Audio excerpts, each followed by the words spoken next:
Me jätkame oma virtuaalset reisi Süürias ja ma väga loodan, et täna on viimane osa Süüria reisist ja vähemalt plaan on niisugune, et kui me sügisel jälle saame jätkata, siis me peaksime jõudma Jordaaniasse. Nii, meil on Süüria religioossest maastikust veel rääkimata siin šiiitidest, šiidid. Šiitlus ei ole iseenesest, ei ole sugugi ühtne religioon või religioosne liikumine ja põhimõtteliselt on kombeks, et šiitlus jaotatakse 4 erinevaks suunaks või liikumiseks, mis ka, mil vähemalt osa ei ole täiesti niisugust homogeensed. Meil on varem ka sellest juttu olnud, seal on 12. imaami šiidid, neid on maailmas ju kõige rohkem, see on kõige suurem šiitluse haru, ta on valitsev usund Iraanis, Iraagis on üle poole elanikkonnast selle suuna esindajad, samuti Aserbaidžaanist näiteks. Üldse Süürias hinnanguliselt on kuskil Süüria elanikkonnast hinnanguliselt 15–20% elanikest on šiiidid. Täpselt muidugi ei tea, eriti selle viimaste aastakümnete jooksul on inimesi lahkunud ja inimesi tulnud juurde, nii et see 15–20% on niisugune hinnanguline, no arvuliselt see võiks olla kuskil 4–5 miljonit. Alustame kõigepealt sealt ülevalt ja see viimane šiitide voolsuund, rühmitus, zaidiidid, sellest ei ole meil Süüria kontekstis mitte midagi rääkida, sest neid seal praktiliselt pole. Sellest zaidiididest tuleb meil pikemalt juttu siis, kui me ükskord jõuame Jeemenisse oma reisiga. Šiitlus, nagu meil varemgi on juttu, kujunes välja sellest, et nendest probleemidest, vaidlustest, tülidest pärast prohvet Muhammadi surma, kui küsimuseks oli, kes peab tema järglaseks, see tähendab, kes peab saama usklike juhiks. Ja üks Muhammadi lähemaid kaasteelisi oli tema onupoeg, kellest sai ka ühtlasi tema väimees Ali. Tema pooldajatest kujunes niisugune eraldi grupp või erakond islami maailmas, kes arvasid, et Ali ja sellega seoses või üldse laiemalt prohveti perekonnast peaks tulema moslemite juht.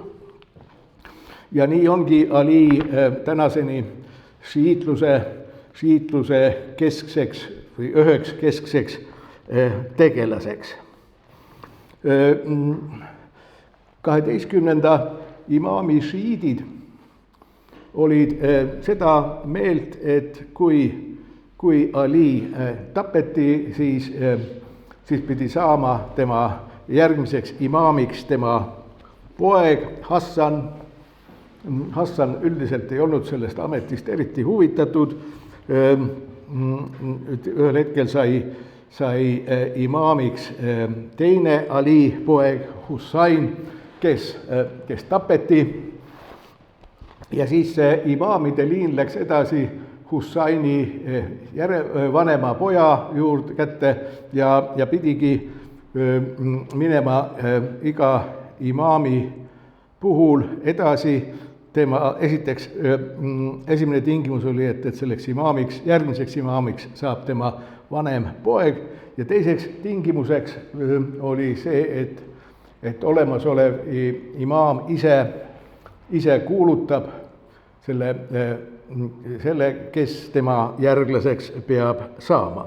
Nõnda oli selle põhilise, kõige suurema šiitide liikumise 12. imaami šiitluse või ka neid nimetatakse ka imamiitideks. Neil oli seal algusest peale koos Aliga kokku 12 imaami, kusjuures see viimane 12. imaam kadus ära ja imamiidid on tänaseni seda meelt, et ta on kusagil varjatud olekus. Mõned arvavad, et ta on siin maailmas kusagil peidus, teised arvavad, et ta on mingis teises metafüüsilises reaalsuses, aga ta on olemas ja ootab aegade lõppu, et uuesti maailmas nähtavaks saada. Imaamide roll imamiitide liikumises, tähendab 12.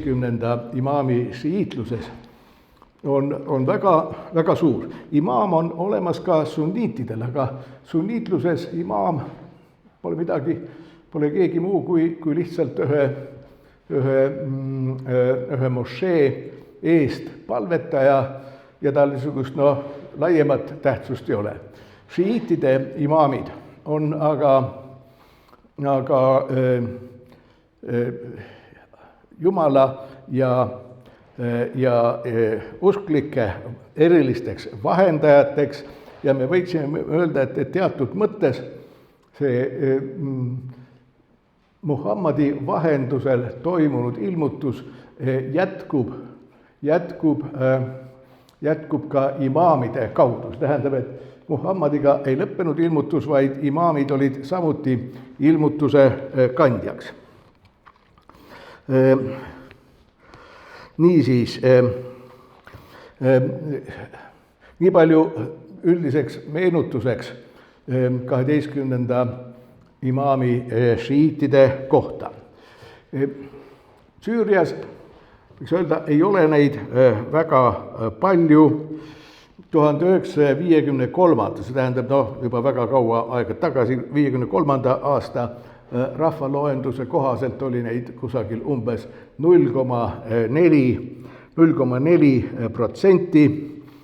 Tänapäeval hinnatakse, et neid on tõenäoliselt ikkagi alla 1%, võib-olla kuskil 200 000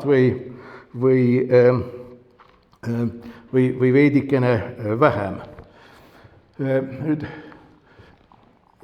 perekond Assadi valitsemise ajal. Assadi valitsemise ajal oli imamiitide olukord Süürias üsna hea. Ühest küljest Assadi aegne või Baathi valitsemisaegne Süüria oli sekulaarne riik. Seal ei olnud riigi usundit olemas ja põhimõtteliselt kõik usundid olid võrdsed. Tegelikult olid nagu, kui me siin parafraseerime ühte tuntud raamatut, siis kõik olid võrdsed, aga mõned olid eriti võrdsed. See tähendab seda, et just nimelt usulised vähemused olid, ei saaks öelda, et päris priviligeeritud, aga kuidagi kukkus niimoodi välja, et neid oli alati valitsuses natuke rohkem, kaitseväes natuke rohkem, politseis neid natuke rohkem ja nõnda edasi. Ja ka 12. imaami šiitide olukord oli suurepärane. Siin tuleb meenutada seda, et kui Hezbollah väeüksused tulid appi Assadi režiimi säilitama, siis et Hezbollah võitlejad olid ka 12. imaami šiidid.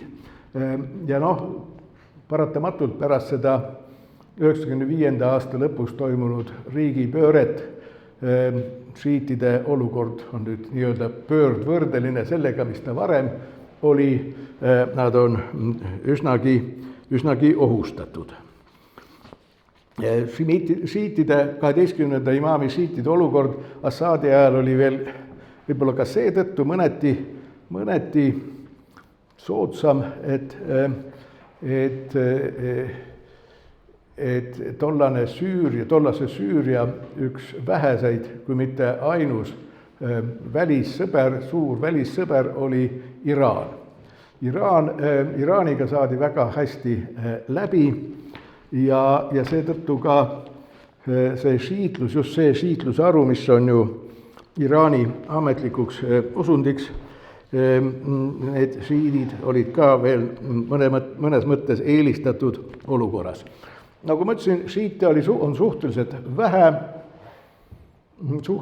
vähe Süürias, aga Süürias on mõned 12. imaami šiitide jaoks väga olulised pühakohad ja palverännu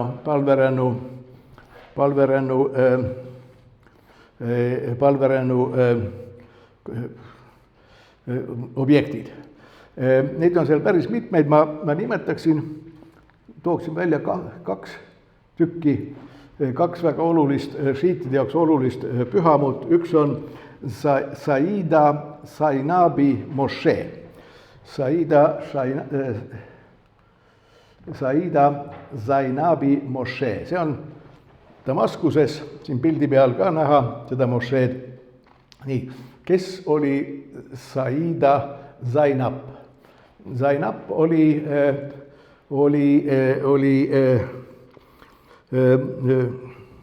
märter Husseini õde, see tähendab Ali ja tema abikaasa Muhammadi tütre Fatima tütar. Kui Hussein langes, siis praktiliselt peaaegu kõik mehed tapeti tema rühmast ära, siis naised viidi vangidena Umayadide pealinna Damaskusesse. Mõne aja pärast ka see õde, Husseini õde, paari aasta pärast suri, aga teda peetakse niisuguseks naiseliku vastupanu ja naiseliku õigluse sümboliks šiitluses. See esimene pool sellest nimelt Saida, seda võiks tõlkida eesti keelde, ma ei tea, kas seda on tõlgitud, ma ei ole kuskil näinud, aga Zainabist vist ei ole ka midagi eesti keeles kirjutatud. Saidat võiks tõlkida emand, sest prohveti järeltulijate, prohveti perekonda kuuluvate inimeste tiitliks on, meeste tiitliks on Said. Said, mida võiks tõlkida isand või isand, ja isand on parem kui härra võib-olla. Vähemalt minu meelest härra on tal on saksakeelne taust, Herren, valitseja. No ja, see on niisugune, ühesõnaga, et Emand Zainabi mošee, see on niisugune väga tähtis šiitide palverännu koht. Ja siis kui Süürias valitses veel rahu enne kodusõda, siis väga palju Iraani palverändureid külastas seda mošeed. Moslemite hulgas ei ole päris üksmeelt selles, kas see emand Zainab on siia maetud sinna mošee alla või mitte.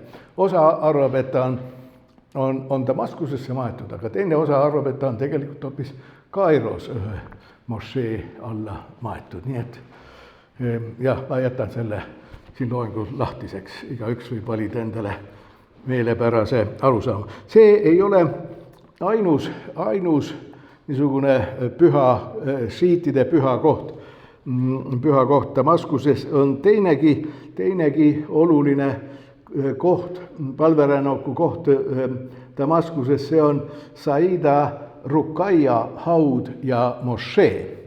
See on samuti Damaskuses Ruqayya oli Husseini imikust laps, kes viidi ka vangina Damaskusesse, aga kes üsna varsti suri Damaskuses ära, nii et see on imiku haud ja imikule pühendatud mošee.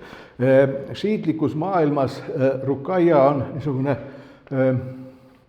süütu lapskannataja sümboliks nende jaoks ja see Saida Ruqayya haud ja mošee on samuti oluline palverännaku koht 12.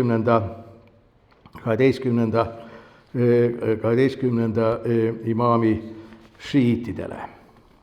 Nii palju siis sellest imamiitidest Süürias, nagu ma ütlesin, tänapäeval on nad väga ohustatud, alla surutud olukorras.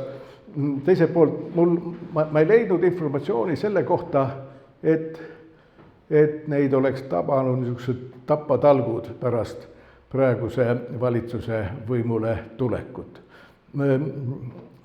Sama asja ei saa öelda näiteks druuside kohta või alaviitide kohta, kes on üsna palju viimase 1,5 aasta jooksul kannatada saanud ja tuhandeid on tapetud. Niisiis, nii palju sellest imamiitidest. Teine šiitluse rühm, mis on Süürias esindatud, on ismailiidid. Ismailiidid, neist on ka varem meil juttu olnud,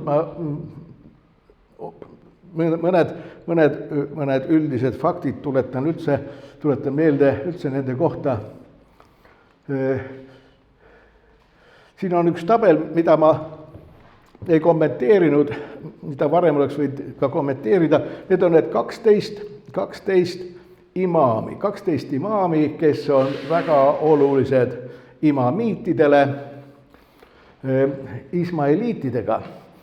Ismailiitlus tekkis ka vähemalt algselt sellest, et tekkis vaidlus, kes on õige imaam. Nimelt see kuues imaam,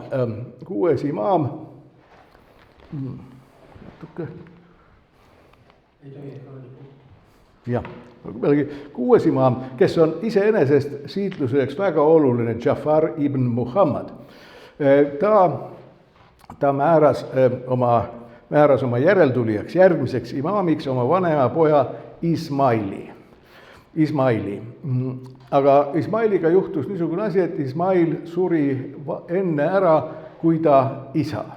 See tähendab, ta ei jõudnudki olla reaalselt imaam ja pärast Ja'far ibn Muhammadi surma tekkisid vaidlused, arusaamatused šiiitide hulgas.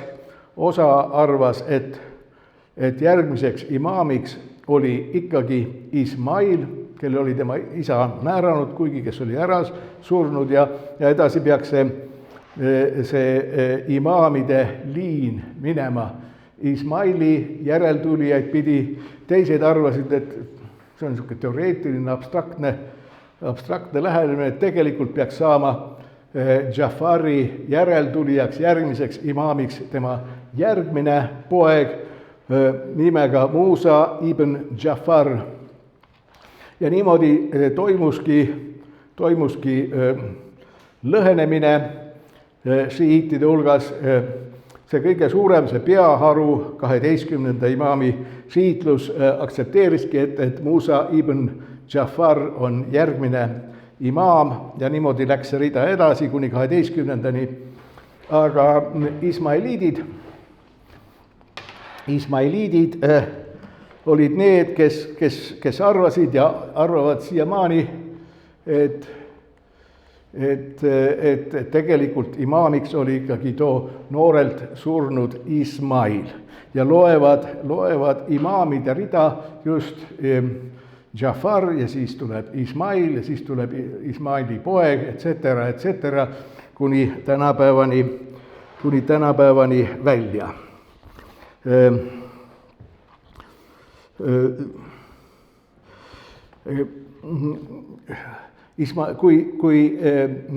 Kui imamiitidel ehk 12.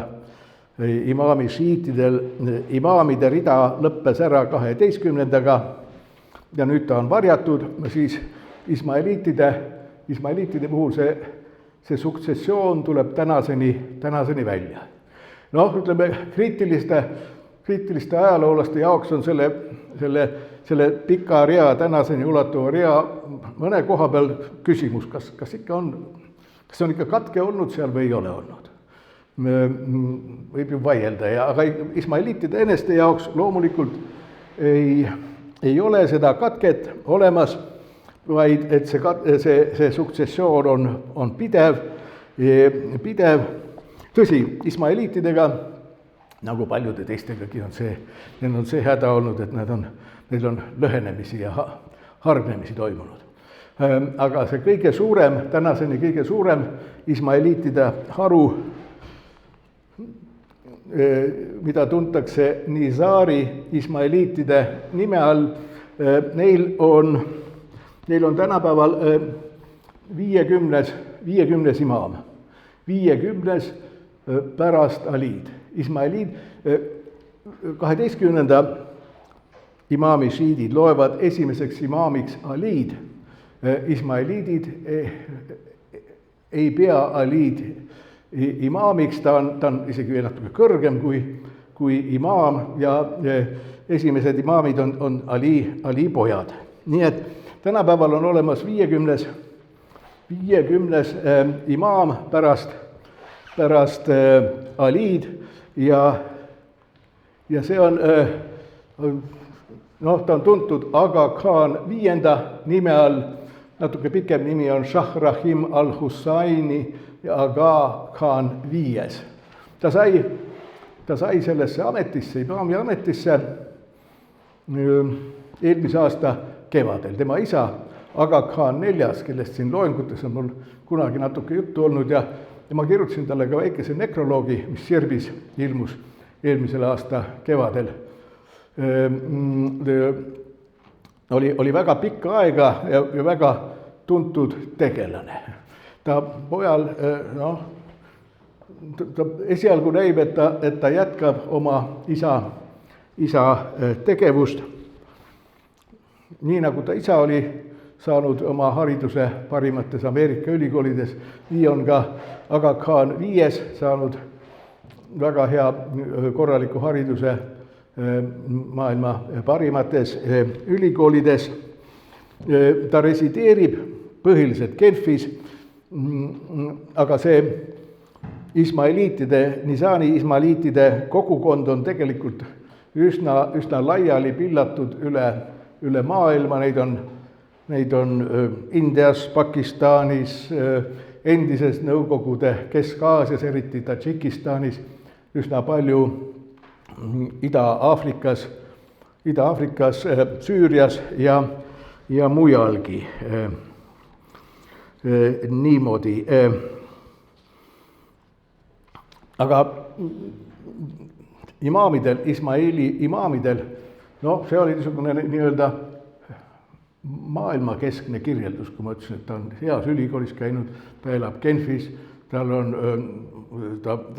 juhib väga suurt Aga Khani fondi, mis finantseerib mitmel pool maailmas haiglaid, koole, ülikoole, igasuguseid sotsiaalseid asutusi ja restaureerib ka väga mitmeid vanu ja lagunenud või käest ära läinud ismailiitide pühamuid.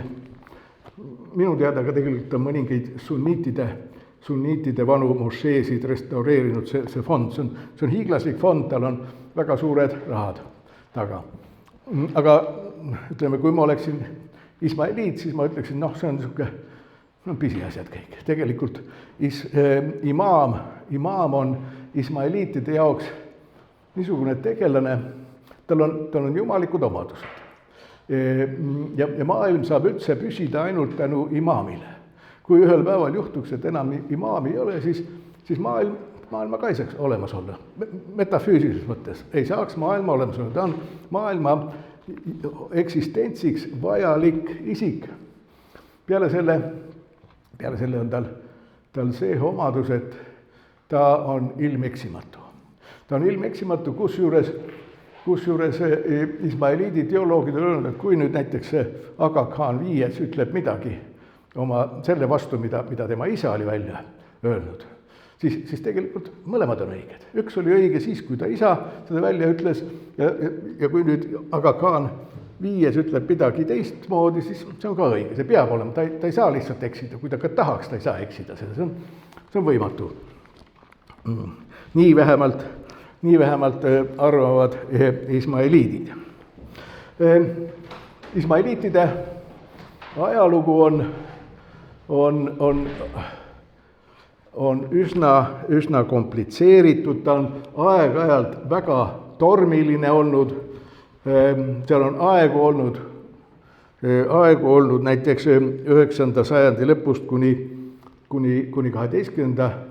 sajandi lõpuni oli olemas neil väga suur ja võimas impeerium keskusega Kairos. Kairo on ju ka nende rajatud tegelikult, see oli see Fatimiidide impeerium. Neil on olnud aegu, kus nad on peaaegu märkamatud olnud. Neil on aegu olnud, kus nad on Lähis-Idas ja mitte ainult Lähis-Idas, vaid ka Euroopas väga kardetud tegelased olnud. Ja neil on aegu olnud nüüd, kus nad on sotsiaalselt, aga ka maailmas rahuprotsesside edendamise osas väga olulist rolli etendanud ja näib, et siiamaani. Ismaeliitidel on ka olemas oma komplitseeritud teoloogia, mis on teinud läbi pika ja väga põneva ajaloo. Mõnes mõttes võiks öelda, et see teoloogia tänaseni kannab endas neoplatonismi jooni, sest tol ajal, kui seda teoloogiat araabia keeles arendati, olid väga paljud neoplatonistlikud teosed tõlgitud kreeka keelest araabia keelde. Väga põnev periood oli ismaeliitide ajaloos oli Alamuti periood. Alamuti linnus oli Põhja-Iraani aladel, mitte kaugel Kaspia merest, mägedes üks linnus, mille ismaeliidid vallutasid 11. sajandil. See Alamuti linnus oli nagu niisuguseks keskseks, nad vallutasid veel hulga teisi väiksemaid ümbruskonna kindlusi ja kujunes välja niisugune omamoodi ismaeliitide riik seal Põhja-Iraanis ja väga,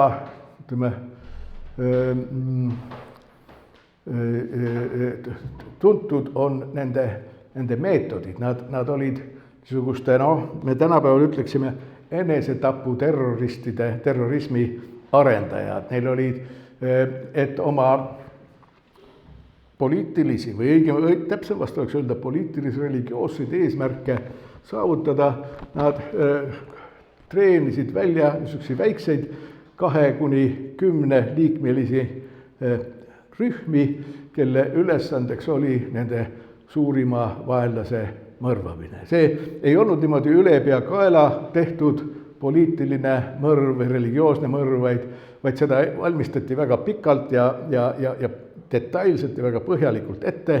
Nad võisid tükk aega selle hävitamisele kuuluva tegelase lähikonnas töötada ja tegutseda ja temaga lausa sõbrustada ja siis ühel hetkel, kui oli paras aeg, siis nad viisid selle mõrva mõrvatäide. Neid tuntakse ka niisuguse nime all nagu assassiinid. See on tulnud araabiakeelsest sõnast hashashin, mida selle etümoloogia ei ole sugugi selge. Sellel on mitmeid erinevaid põhjendusi ja päris kindel, mida see araabia keeles alguses tähendas, minul ei ole õnnestunud teada saada. Sellest on see Euroopa keeltesse tulnud ka see tüvi, see assassin tapma. See, nagu ma ütlesin, see Alamuti kindlus oli Põhja-Iraani mägedes, aga nende haru tekkis ka Süürias. Ka Süürias õnnestus nende vähematel kolleegidel, Alamuti tegelaste kolleegidel vallutada mõned kindlused ja rajada oma niisugune väikene emiiririik. See emiir või valitseja Süürias, see tavaliselt saadeti Pärsiast, sellest nii-öelda emakindlusest Alamutist saadeti sinna ja Süürias nad tegutsesid samade meetoditega,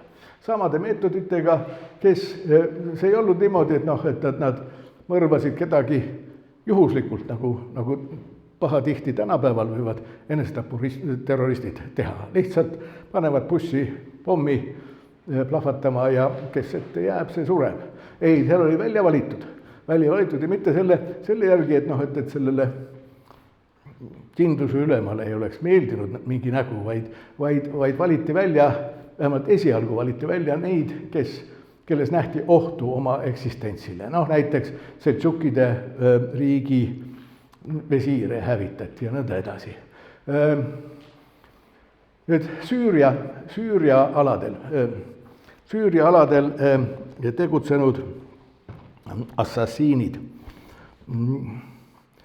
Nad olid ohtlikud nii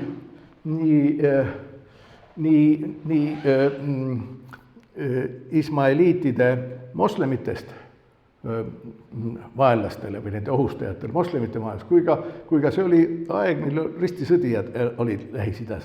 Ka ristisõdijate suhtes olid nad tihti vaenulikud. Nendest kõige kuulsam sealtkandi Süüria ismaeliitide juht oli Rashid al-Din Sinan. Temast levisid legendid levisid esialgu Süürias ja ristisõdijate riikides, aga need legendid jõudsid ka Euroopasse ja Euroopas on ta tuntud kui mäevana, tema kohta, ilmselt need legendid loomulikult ületasid kõik selle tegelikkuse. See oli niisugune suurepärane valdkond, kus fantaasial lasta tegutseda. Aga jah, see Rashid al-Din Sinan oli Euroopas tol ajal levinud mäevana prototüübiks. Mäevana oli see, kes elas suletud kindluses, tal võttis sinna noori ismaeliite, ta kasvatas neid niimoodi, neil oli tehtud seal kindluses kõik tingimused selleks, et nad tunneksid ennast paradiislikult ja siis vähemalt see legend räägib, siis nad hakkasidki tundma, et nad on paradiisis ja siis ühel päeval neile öeldi, et nüüd te peate korraks ära käima, ühe ülesande täitma ja siis tulete tagasi siia paradiisi jälle. Ükskõik, mis teiega juhtub, paradiisi võetakse loomulikult alati vastu ja siis nad läksidki tegema. Nii vähemalt käis see legend, mis Euroopas levis. Niisugune on see, ismaeliitide omal moel kuulsusrikas minevik Süürias. Vahepeal juhtus niisugune asi, et seal Alamutis üks neid pealikuid, selle riigi juhte,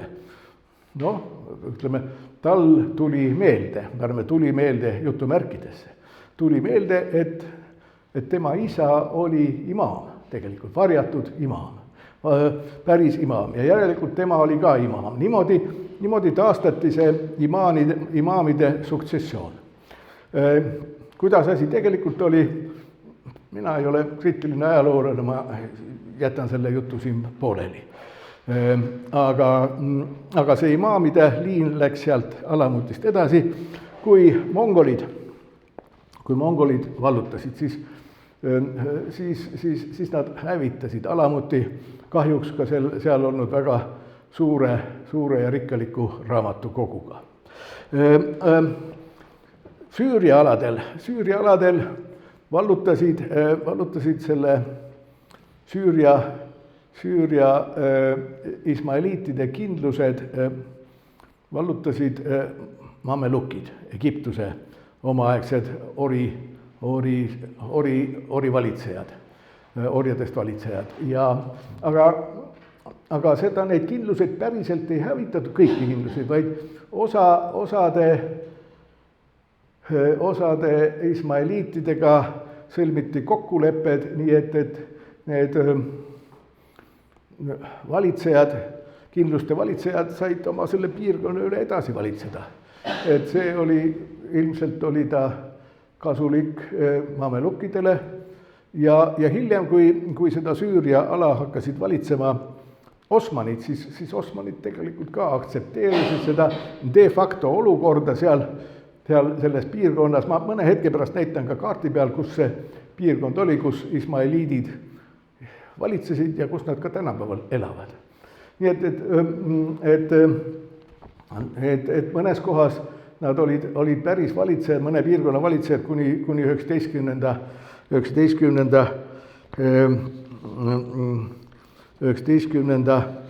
sajandini.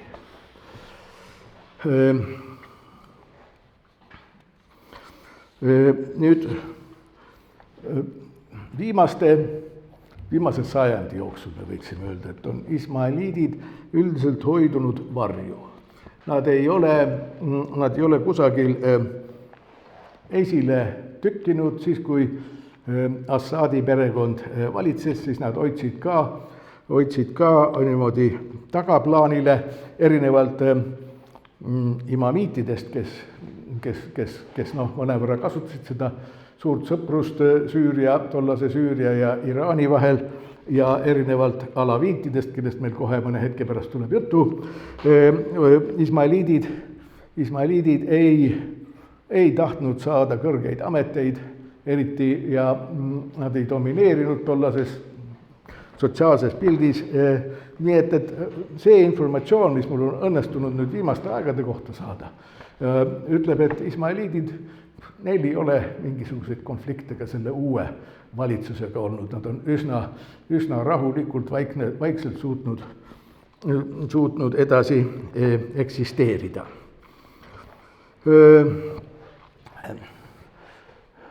Nüüd mõned olulised kohad, piirkonnad, mis on asustatud ismaeliitidega Süürias.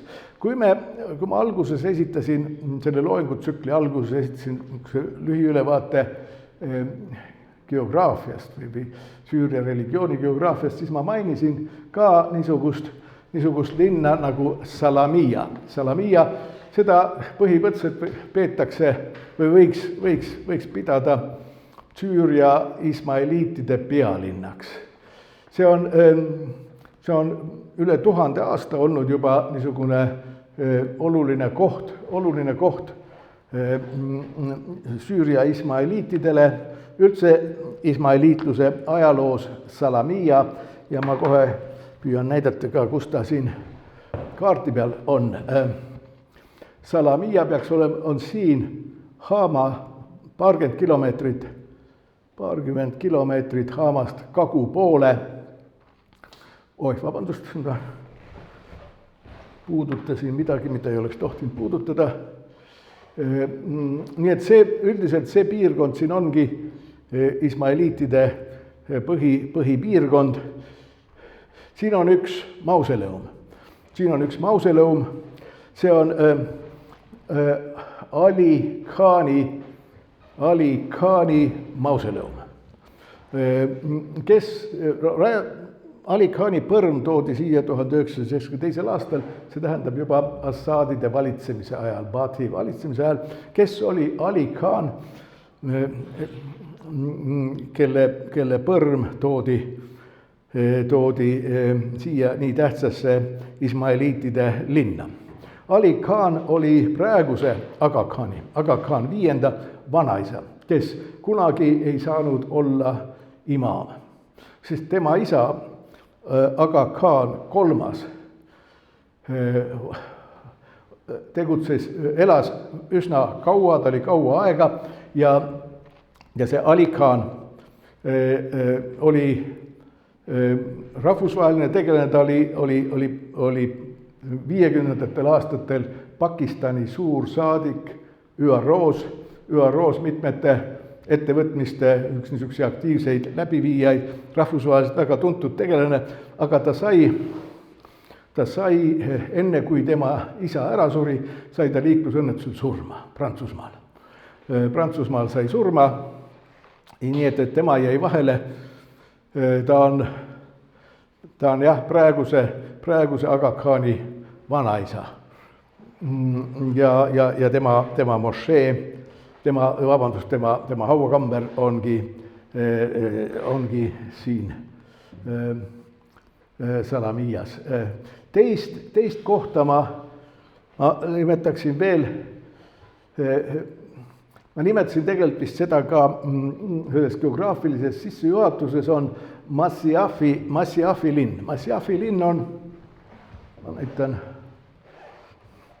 selle kaarti peal ka, ta on teisel pool Hamat, see on siin. See on siis Nusairiyade mäestik või rannikumäestik, millest meil oli varem juttu ja millest meil tuleb alaviite puhul uuesti juttu. Siit selle lõunaosas on Masyafi linn. See on teine niisugune väga tähtis ismaeliitide linn ja selle linna puhul tuleb just tähelepanu juhtida sellele kindlusele, neile varemetele. See on see, kus legendi kohaselt elas see mäevana. See oli keskajal väga oluline ismaeliitide kindlus. See oli see, milles vastavalt Euroopas levinud legendile olid need siin noormehed, kes arvasid, et nad on paradiisis ja seal elas see kuri mäevana, kelle tahte kohaselt tapeti ka üks Jeruusalemma kuningas ära ja veel terve suur hulk igasuguseid muid tegelasi. Nii palju siis ismaeliitidest. Ja seal ümbruskonnas on, kus need kaks olulist kohta olid, seal ümbruskonnas on veel teisi ismaeliitide linnuste varemeid, teisi väikelinnu või suuri külasid, kus tänapäevalgi elab üsna palju ismaeliite. Nii, ja nüüd kolmas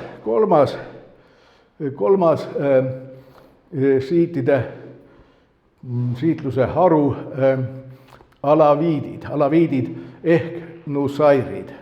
Nusairid oli vana nimi, aga siis, kui need Prantsuse kolonialistid, Euroopa kolonialism jõudis Lähis-Itta, Prantsuse kolonialistid, nemad võtsid kasutusele nime alaviidid, sest see nusairid on niisugune halvustav nimi, mida kasutasid teised moslemid, eriti sunniidid halvustavalt nende kohta ja prantslased võtsid kasutusele selle alaviidid, mis on tänaseni tegelikult teaduslikus kirjanduses on ta domineeriv ikkagi juba. Seda alaviidi tuleb tähele panna seda, et mitte segamini ajada aleviitidega. Aleviidid on üks Türgis tegutsev niisugune šiitliku kallakuga sekt, aga sellest räägime tulevikus rohkem siis, kui peaksime ükskord Türki jõudma oma jutuga. Nüüd, kes on need alaviidid? Alaviidid, kes on niisugune salapärane seltskond viimase 50 aasta jooksul või natuke rohkem kui 50 aasta jooksul on nad seotud olnud, või vähemalt neid on seostatud Süüria poliitikaga. Umbes sel ajal, kui šiiitlikus maailmas lõid ismaeliidid lahku sellest imamiitide, sellest põhilisest šiitide voolust, umbes sel ajal, eriti tänapäeva Iraagi territooriumil, tekkis mitmeid esialgu väikseid, aga aja jooksul kasvavaid usulisi gruppe šiitlikus maailmas, kelle üks põhiarusaamasid oli see, et Ali on mitte ainult, ta ei ole mitte ainult Muhammadi sugulane, vaid ta on, ja mitte ainult väimes, vaid Ali on kuidagi eriti lähedane Jumalale, veelgi rohkem, tal on mitmeid jumalikke omadusi, jumalikke atribuute, ta on, erinevates gruppides erinevas moel seda sõnastati, ta on jumaluse ilmumine siin maailmas. Mõnikord öeldi, et ta on inkarneerunud Jumal, aga see on niisugune vaieldav, teoloogiliselt vaieldav väide. See põhiline koht, kus sellised grupid tekkisid ja kus toimusid vaidlused ja teoloogilised vaidlused ja see põhiline koht oli linn nimega Kuufa. Siin te näete, see on see punasega siin enam-vähem tänapäeva Iraagi keskel, Eufrati ääres Kuufa linn. Selle kohta on, ütleme, pärast esimest maailmasõda Saksa Weimari vabariigis on väidetud, et Berliinis oli niisugune kreatiivne kaos valitses, kus tekkis igasuguseid uusi religioosseid, filosoofilisi, teaduslikke, kirjanduslikke, kunstilisi, etc., uusi liikumisi ja mõned neist väga, väga originaalsed. Kuufa kohta on 9. ja 10. sajandi Kuufa kohta on umbes sama asja väidetud või mingil moel ta oli analoogne, seal oli väga elav, mitte ainult väga elav religioosne elu, vaid ka väga elav filosoofiline, teoloogiline elu ja väga kuulus on ju näiteks Kuufa šrift, see on üks väga huvitav araabia kirja šrift, Kuufa šrift, see on kuulus sinine Koraan, see šrift kujunes ka juba hiljemalt 8. vist isegi juba 7. sajandi lõpus välja ja see Kuufa piirkond, see oli just väga oluline šiiitluse keskkond. Ja neid religioosseid gruppe, suuremaid, väiksemaid, esialgu nad olid tihti väga sõjakalt meelestatud, nad olid niisugused, osa neist vähemalt olid eskatoloogilised, kes arvasid, kohe saabub aegade lõpp ja meie peame mõõgad haarama ja mõõkadega seda ette valmistama. Aga aja jooksul nad rahunesid maha nagu tihti niisuguste eskatoloogiliste rühmadega ja neid, ja nagu ma ütlesin, neid kõiki või vähemalt suurt osa neid iseloomustas see, et nad ühel või teisel kujul deifitseerisid, jumalikustasid aliid ja neid, siin ongi, see on see skeem, mida ma ennegi näitasin ja need moodustavadki need rühmad, mis seal tegutsesid, moodustavad selle Khulat šiiitluse. Mida see Khulat tähendab? Siin on veel üks kaart lihtsalt, kus on näha seda Kuufat, see on võib-olla parem kaart isegi kui see eelmine Kuufa eeliseks Umayadide valitsemise ajal. Umayadid oli see esimene dünastia, kaliifide dünastia. Kuufa eeliseks oli see, et ta oli Umayadide impeeriumi pealinnast, Damaskusest üsna kaugel ja see lihtsalt lasi neil suhteliselt vabalt tegutseda, ilma et need Damaskuse umayadid oleks neid väga palju saanud takistada. Nii et mida see kulat tähendab? Kulat tähendab araabia keeles, see on mitmuse vorm, kulat tähendab ekstremistid või äärmuslased või liialdajad. Ja nende see põhiekstremism, põhiäärmus, põhiliialdamine oligi see, et nad liialdasid Ali tähtsusega. Ali tähtsusega. Ali on nii tähtis nende jaoks, jumalik, ja see ei meeldinud mitte ainult sunniitidele, oli see vastuvõetamatu, et Ali on mingil moel jumalik, vaid see Ali jumalikustamine oli vastuvõetamatu ka teistele šiitidele, nii-öelda normaalsetele muidugi jutumärkides, normaalsetele mitte-ekstremistlikele šiitidele, see tähendab imamiitidele ja ismailiitidele. Niimoodi. Aja jooksul enamus neist, peaaegu kõik need kulat šiitlikud rühmitused on ajaloost kaotsile kadunud. Tõsi, mõned õpetlased arvavad, et panevad druusid ka sinna sellesse seltskonda, kulat šiitide seltskonda. Kui te mäletate, siis druuside puhul ma natuke rääkisin ka seda, et druusid ise väidavad, et nemad ei ole moslemid. Nemad ei ole moslemid, nemad on järgmine aste religioosses arengus. Moslemid on, nad on moslemitest pärit, nad on šiitlusest pärit, aga nemad on juba ületanud selle moslemiks olemise ja seetõttu nad ennast ei pea moslemiteks. Ja ma olen nagu järginud nende enda enesemääratlust, seetõttu druuse ei ole just viisakas panna siia kulat seltskonda.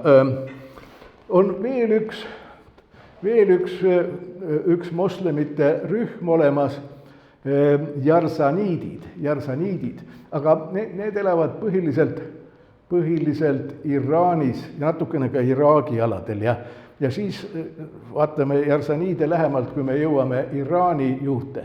Jarsaniidide arusaamad on mõneti sarnased alaviitide arusaamadega, aga ajalooliselt on nad hoopis teisel ajastul, teistes tingimustes välja kujunenud. Nii et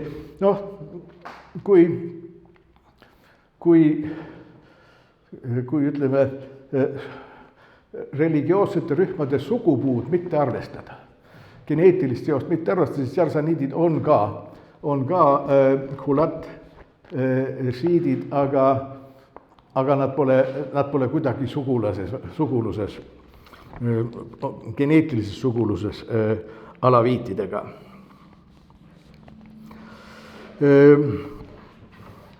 Nii, teised, nagu ma ütlesin, teised šiidid, sunniitidest rääkimata, neil on suur hulk igasuguseid etteheiteid alaviitidele. Seda põhilist ma juba nimetasin, see, et Ali on tõstetud nii kõrgele alaviitide jaoks, ta ei ole mitte ainult kõrgele tõstetud, vaid Ali on tegelikult ta Jumala kehastus maailmas. Jumala kehastus. Muhammad ei ole Jumala kehastus, aga Ali on Jumala kehastus. Tähendab, et alaviitliku teoloogia kohaselt Ali on kõrgem kui Muhammad. Me võime öelda, et Ali oli see, kes saatis Muhammadi siia maailma igasuguseid asju tegema, prohvetiks olema. Aga Ali ise on kõrgem, nii vähemalt arvavad alaviidid. Teine asi, mida alaviitidele ette heidetakse teiste šiitide poolt, on metempsühhoos, see tähendab hingede rändamine. Alaviidid on kindlasti seda meelt, et inimene sünnib, sureb ja siis ta sünnib uuesti ja nii edasi kuni aegade lõpuni, kuni ajad saavad täis.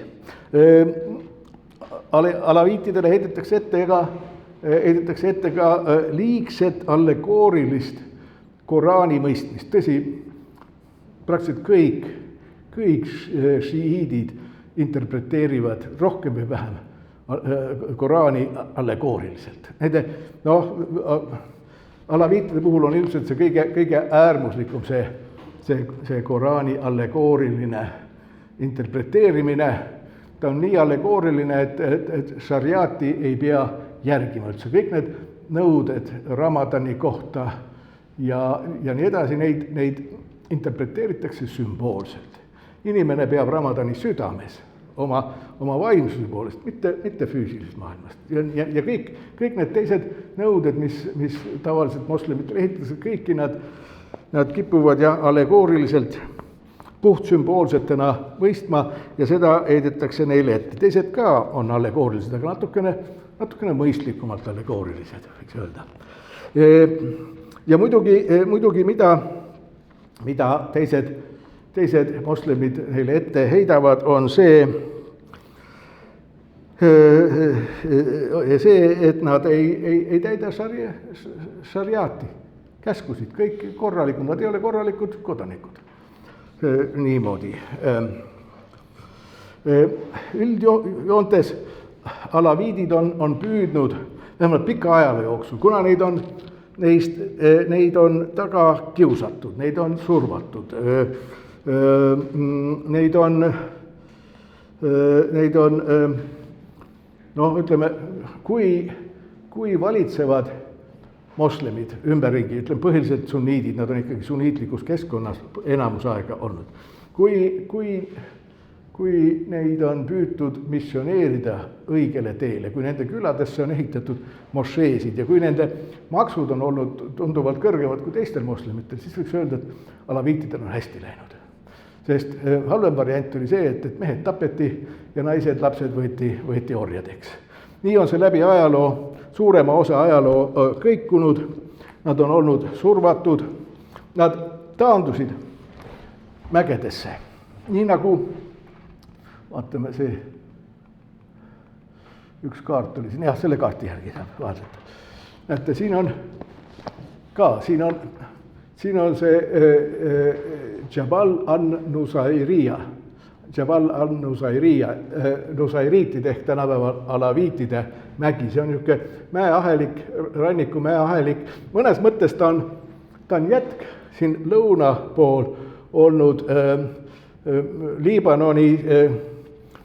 Liibanoni ja anti-Liibanoni mäeahelikul. Meil oli Liibanoni puhul juttu sellest, et mäed olid varjupaigaks, pelgupaigaks seal druusidele ja maroniitidele, lihtsalt need sunniidid ei viitsinud sinna mäe otsa ronida ja neid nuhelda. Ja samamoodi mingil moel ka see on selle lõunapoolse Liibanoni mäestiku jätk siin lääne, nüüd ma ei läinud vastu talle, ta läks, ise võttis selle mõju enda kaugmõjuga. Ka see mägi oli niimoodi, et kui parajasti, kui võimud olid mingil hetkel käega löönud ja ei viitsinud neid taga kiusata, siis nad said rahulikult seal mägedes elada, kuni siis mõnel valitsejal tekkis mõte, et nad on vaja ikkagi õigele teele viia. Niimoodi. Ja loomulikult, kuna nad on antinomistid, kes ei järgi korralike kodanikena islami seadusi, siis nende vastased, kelle eest tegelikult nad olid omal moel esoteerilised, nad on siiamaani esoteerilised. Esoteerika tähendab erinevaid asju, aga see, kui ma siin ütlen esoteerilised, selles mõttes, et nad varjasid ja nad mingil moel varjavad siiamaani oma õpetust, esoteerilised. Ja kuna nad on esoteerikud, nad ei rääkinud, mida nad usuvad ja varjasid ka seda, mismoodi neil kultus on välja kujunenud, siis üsna arusaadaval moel tekkisid korralike moslemite hulgas kuulujutud, et oma jumalateenistustel nad laskuvad seksuaalorgiatesse. See seksuaalorgias süüdistamine, see ei ole ainult alaviitide puhul, seda on mitmete teistegi väiksemate usuliste rühmituste puhul, kes ei avalikusta kõike seda otseselt, mida nad oma teenistustel teevad. Seda on kasutatud, seda on näiteks algkristlasi on süüdistatud, nad panevad uksed kinni, eks ole. See uste kinni panemise moment on tegelikult rudimentaarsel kujul Bütsantsi liturgias olemas, see on üks koht, kus vene liturgias öeldakse, et veeri, uksed tuleb sulgeda mitteusklikele, aga see on ainult niimoodi rudimendina järgi jäänud. See uste sulgemine ja arkaandistsipliin vanakristluses, see sundis väljaspool oli uksed on kinni, teada, mida nad seal teevad. Samamoodi oli Venemaal olid hlõstid ka ei lasknud võõraid enda jumalateenistusse. Mis nad seal teevad? Loomulikult seksuaalse orgiad ja samamoodi ka alaviitide puhul on seda sama süüdistust esitatud. Niisugused süüdistused on ühe kindla mustriga. Nüüd perekond Assaadi valitsemise ajal on, kuni Assaadi võimule tulikuli tegelikult alaviitidest peaaegu mitte midagi teatud. Ma leidsin internetist 25. aastal ilmunud eestikeelse artikli, kus ka natuke mööda minnes, aga seal oli näha, et nendest ei teata mitte midagi. Seal oli teistest väikestest rühmadest veel. Nii et alles see alaviitide teema on päevakorral tulnud esiteks seetõttu, et perekond Assaad oli ja on alaviidi päritoluga ja teiseks siiski viimase 50 või natuke rohkem aasta jooksul on üht-teist mõningaid nende tekste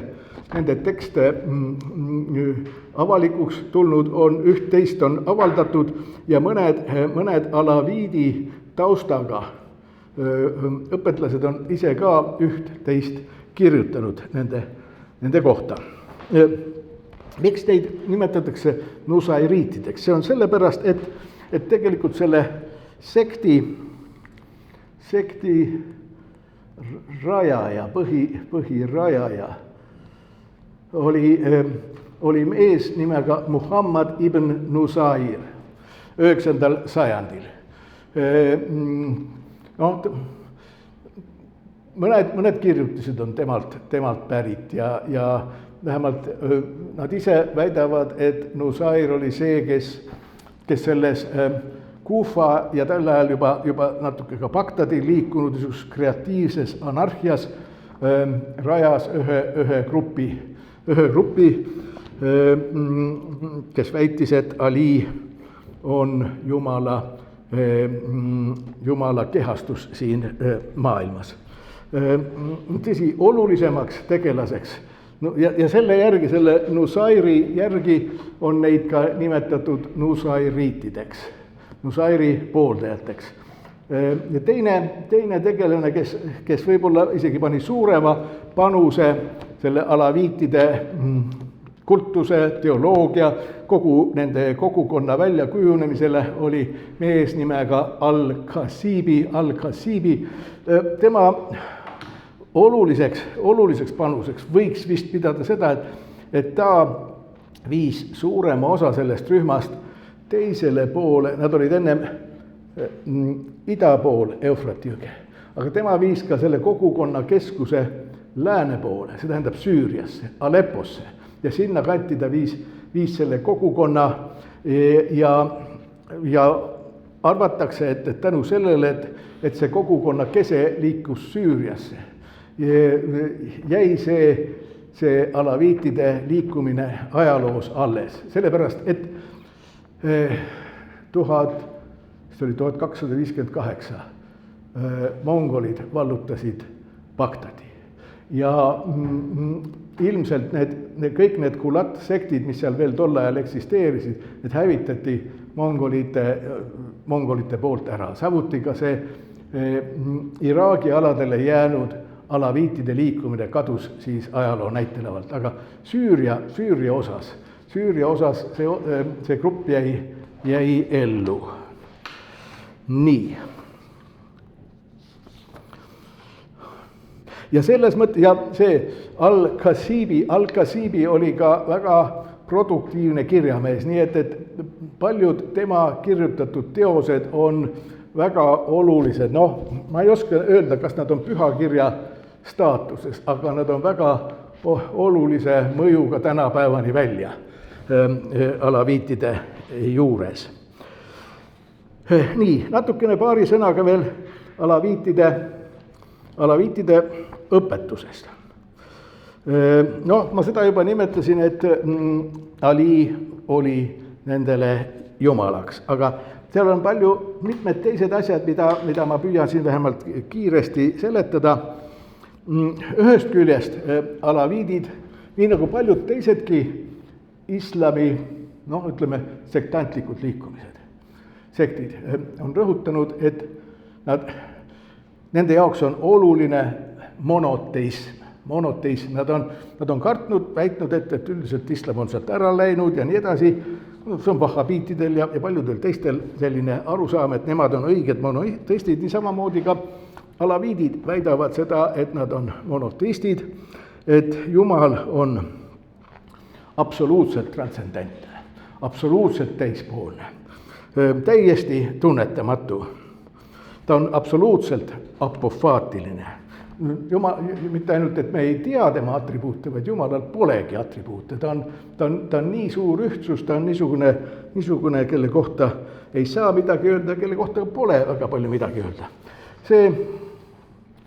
See, kui kuskil teoloogias väga rõhutatakse Jumala transcendentsust, siis paratamatult teoloogika nõuab, kuskil peab olema mingisugune võimalus ikkagi Jumalaga kontakteeruda. Ja alaviitide, see, et Jumala transcendentsuse rõhutamine, ülerõhutamine, toob mingisugused tagasilöögid kuskil teises teoloogia osas, tegelikult see vääriks omaette niisugust vähemalt üksikut loengut. Ja võib-olla, kui mulle seda tarkust antakse, siis ma kunagi reedel pakun välja, aga seda näeme. Nii, alaviitide Jumal, no võiks öelda, et ta on modelleeritud, kujundatud, mõistetud neoplatonistlikul viisil. Neoplatonistlik tõenäoliselt see ulatub tegelikult tagasi palju varasematesse platonismi kihtidesse, aga üldiselt seda sõnastatakse, et see on neoplatonistlik arusaam. See absoluutselt teistpoolne Jumal, ta emaneerub, temast toimub nii-öelda väljakiirgamine, ülevoolamine, kuidas tahes seda eesti keeles öelda, emaneerub, temast väljuvad emanatsioonid ja sellest transcendentsest Jumalast väljuvad emanatsioonid, väljakiirgused, moodustavad niisuguse astmestiku. Esimene on kõige lähedasem Jumalale, järgmine on see üks aste allapoole ja nii edasi. No vot, ja alaviitidel on ka. Ühest küljest võiks öelda, et võib-olla nad tõepoolest lugesid kunagi väga palju neoplatonistli tõlkeid araabia keelde. Seal võib olla ka teisi põhjuseid. Ma olen näiteks, toon siin ühe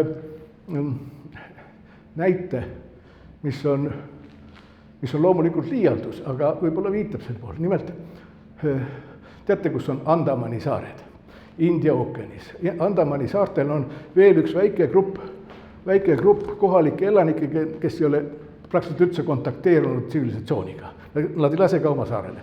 Nii, ja nüüd ma teen niisuguse mängulise jutustuse. Tuli välja, et Andamani saare elanikud teavad, et puuviljad kukuvad allapoole. Õunad kukuvad ka allapoole. Ergo nad on Newtonit lugenud. Ühesõnaga, et noh, see on liialdus loomulikult, eks ole, aga see, et alaviidid on kasutanud, alaviitide teoloogiline mõtlemine on mingil moel sarnane neoplatonismiga. Jah, üks võimalus on, et nad on, mitte Newtonit lugenud, aga Plotinost lugenud ja teisi. Aga võib-olla nad on ise ka tähele pannud midagi ikkagi. Ja nii nagu Andamani saare elanikud on õunte puhul tähele pannud. Niisiis, need on toimunud ja seetõttu on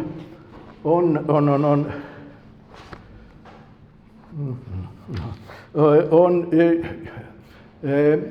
Jumalal, nende arusaamise kohaselt, alaviitide arusaamise kohaselt võib rääkida omamoodi triaadist või triniteedist. Triaadist või triniteedist. On ma'na, araabiakeelne ma'na, see on see emanatsiooni allikas, see on see abstraktne või apofaatiline osa Jumalast. Ainus, mis on nii-öelda ansih iseenesest.